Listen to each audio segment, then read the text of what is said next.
Ah non, je te laisse Il a dit que ça commencer. commençait par toi. Non, il n'y a pas de projet. On verra, j'espère que ça va apporter d'autres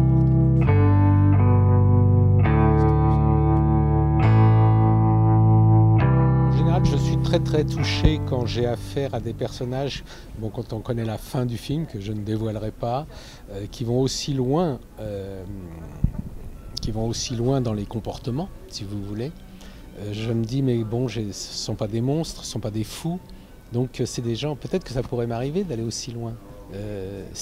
Alors, donc c'est de retrouver l'humain dans des personnages comme ça, qui, en plus c'est un fait divers, c'est la réalité, ça s'est passé comme ça. Donc j'avais vraiment envie de savoir comment on pouvait en arriver là, disons dans la gestion parent-enfant. Quelle est la part de fiction qu'on se donne finalement, Moi je dis, c'est une blague, mais je dis toujours c'est la confiture aux abricots. Je ne sais pas si elle aimait la confiture aux abricots. C'est nous, c'est-à-dire que la part de fiction, c'est les choses de tous les jours. Qu'est-ce qu'ils se disaient, comment ils se réveillaient, dans quelle humeur ils étaient. Voilà, est-ce qu'ils allaient au zoo, est-ce qu'ils n'y allaient pas, est-ce qu'ils allaient au cinéma. Dans les choses très de vie, si vous voulez, entre eux. On a inventé tous les... Voilà, je ne suis pas sûr qu'ils se soient dit un seul des mots qu'on leur a mis dans la bouche, sauf le titre et ce qu'elle dit au procès pour lui. Cette façon de venir lui parler directement, de ne pas vouloir témoigner de l'affaire, mais juste de vouloir lui parler directement et de s'excuser face à face. Ça, c'était vraiment dans le fait divers. Moi, c'est ce que j'aime bien dans le film, c'est que je crois que c'est difficile de les juger en fait. Il n'y a pas vraiment de bons ni de méchants. Et moi, je la juge pas. J'essaie de la défendre et dire, elle a évidemment... Elle n'est pas exemplaire, mais elle fait comme elle peut, quoi. J'ai de la tendresse pour les personnages ou les gens qui sont en difficulté. Je crois que c'est des personnages qui sont en difficulté et qui aimeraient faire mieux, mais qui n'y arrivent pas. Moi, je pense que le mien, par exemple, s'il n'aurait pas tout ce qui lui est arrivé, ça serait un mec bien. Il a un bon fond et tout, sauf que là, c'est un peu trop ce qui lui arrive. Donc, je comprends tout à fait qu'il agisse comme ça. Et pour la mère, moi je la déteste. Hein. Non, c'est vrai qu'au début, moi j'ai. Mais tu l'aimes quand même un peu. Voilà, tu l'aimes un peu. C'est pour ça qu'il y a ça, mais. Elle a été très vite castée, la première, et les essais étaient stupéfiants. C'est-à-dire qu'on l'a castée comme si, dans la situation qu'il y a dans le film où elle signe l'abandon, c'est-à-dire que Claude était directeur de la DAS et lui disait « Bon, madame, qu'est-ce qui s'est passé? Comment ça s'est... » Bon. Et on a filmé ça. Elle a donc improvisé. Elle était obligée d'improviser. Il n'y avait rien de dialogué. On ne donnait pas de dialogue. Hein.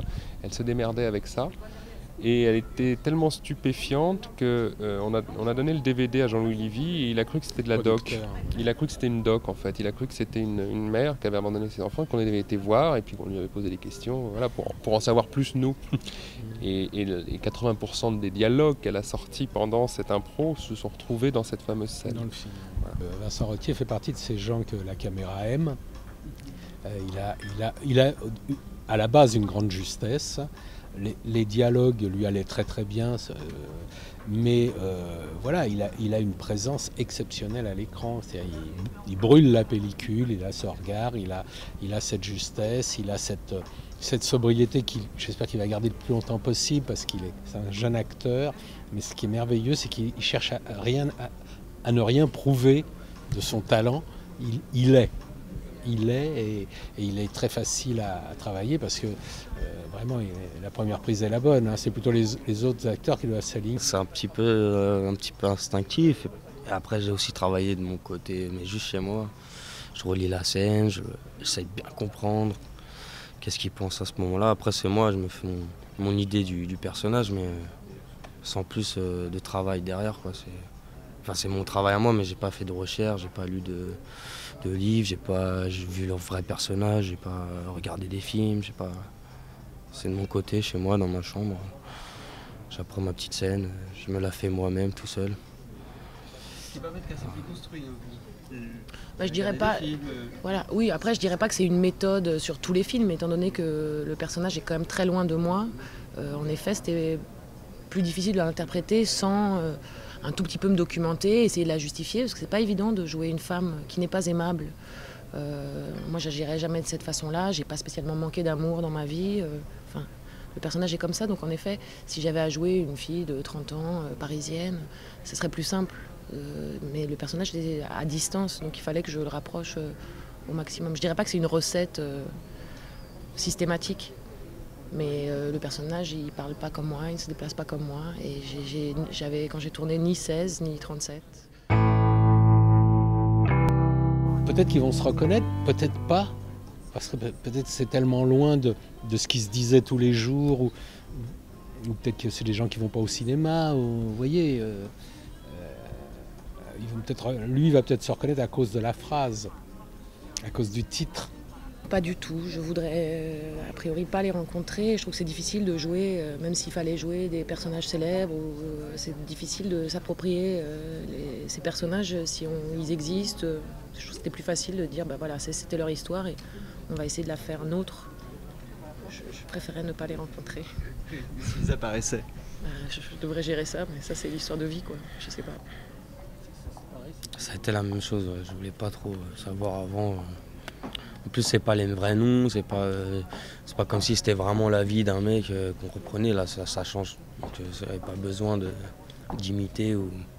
Mais maintenant, par contre, moi, j'aimerais bien rencontrer le mec que je joue pour savoir déjà si ça lui déplaît pas, et puis si ça le dérange pas, et si tout va bien, et au lieu qu'il lui vienne un jour, on sait jamais, t'as joué là. Non, j'aimerais bien le voir là maintenant. C'est Jean Renoir qui disait, ce qui est terrible dans la vie, c'est que tout le monde a ses raisons. et je crois que, bien sûr il y a des choses qui peuvent nous révolter dans les comportements des autres, ou même chez nous, mais en même temps, on a toujours des raisons bonnes ou mauvaises de faire les choses. Et ça, c'est ce qui est intéressant pour un cinéaste, pour un romancier, c'est de trouver ces raisons, et que le spectateur puisse un tout petit peu s'identifier, peut-être pas sur toute la trajectoire, mais au détour d'une scène, d'un truc, en disant « Ah ouais, moi aussi j'ai pu ressentir ça ».